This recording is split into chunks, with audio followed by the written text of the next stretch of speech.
La Lega dichiara guerra al premier Renzi. A scaldare gli animi è la legge di stabilità e i tagli per 4 miliardi che prevede per tutte le regioni, incluse le più virtuose come il Veneto e la Lombardia.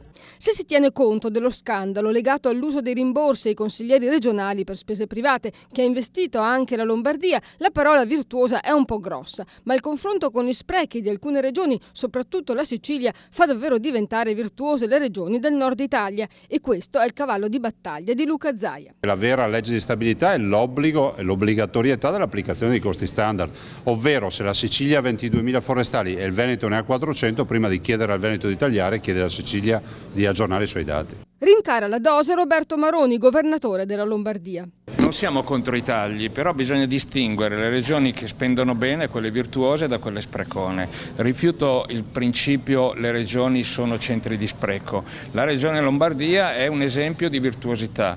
Costo pro capite dei dipendenti della regione in Lombardia 19 euro, altre regioni 220 euro. A tutto questo si aggiunge che Lombardia e Veneto sono tra le regioni che forniscono al governo il maggior gettito fiscale. Del Veneto 21 miliardi ogni anno di tasse restano a Roma e Roma letteralmente le spreca.